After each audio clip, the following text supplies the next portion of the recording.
नमस्कार। रुचिरा भाग 1 के अंतर्गत इसके 15वें पाठ का पहला बहुविकल्पीय प्रश्न है, नीलाकाशः कीदृशः वर्तते। जो नीला आसमान है वो किस प्रकार का है?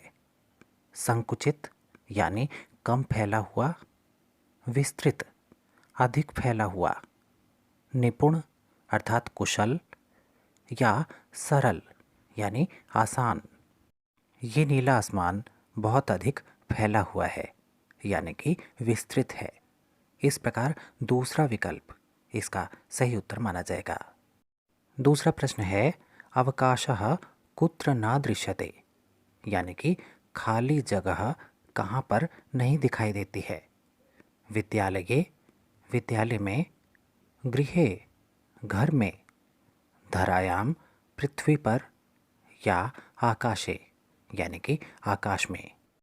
पाठ में हमने पढ़ा है कि बच्चा कहता है कि हे चंदा मामा, आकाश में कहीं भी खाली जगह नहीं है, तो आप कहाँ से आते हो।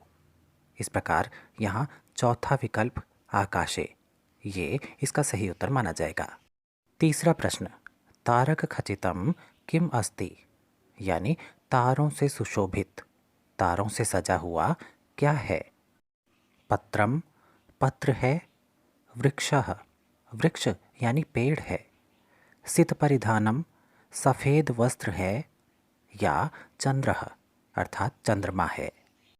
पाठ में बच्चा चंद्रमा के सफ़ेद वस्त्र को तारों से सजा हुआ कहता है, तो इस प्रकार तीसरा विकल्प सित परिधानम, ये इसका सही उत्तर माना जाएगा।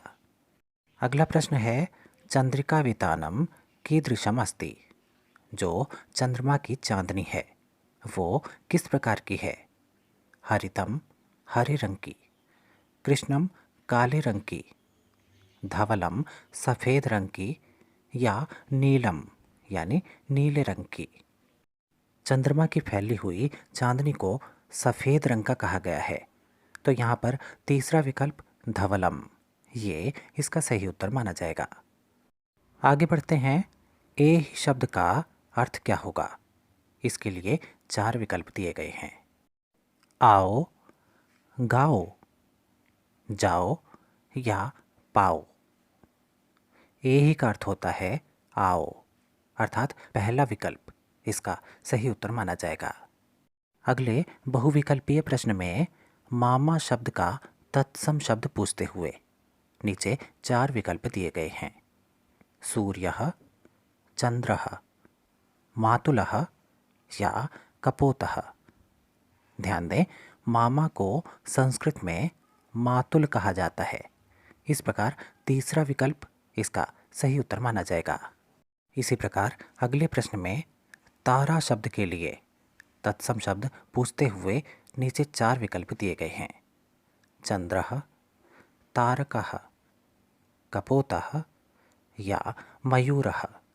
ये विकल्प देखकर आप समझ ही गए होंगे कि तारा को संस्कृत में तारकः कहा जाता है। इस प्रकार दूसरा विकल्प इसका सही उत्तर माना जाएगा। इसके बाद पूछा गया है, मातुल चंद्रः किम न किरति, यानी चंदा मामा क्या नहीं बिखेरते हैं, क्या नहीं लुटाते हैं। 4 विकल्प हैं। वस्त्रम यानी कपड़ा, जलम यानी पानी, स्नेहम यानी प्रेम, या फिर पत्रम यानी पत्र। पाठ में बच्चा चंदा मामा से शिकायत करते हुए कहता है कि हे चंदा मामा, आप अपना प्रेम, आप अपना स्नेह मेरे ऊपर क्यों नहीं लुटाते हैं। इस प्रकार तीसरा विकल्प इसका सही उत्तर माना जाएगा। अंतिम प्रश्न में पूछा गया है, नीलाकाशः शब्द का संधि विच्छेद निम्नलिखित में से क्या होगा। नीला जमा काशः, नील जमा आकाशः, नी जमा लाकाशः, या नील जमा अवकाशः। ध्यान दें, नीलाकाशः का उचित संधि विच्छेद होगा नील जमा आकाशः, यानी कि दूसरा विकल्प इसका सही उत्तर माना जाएगा।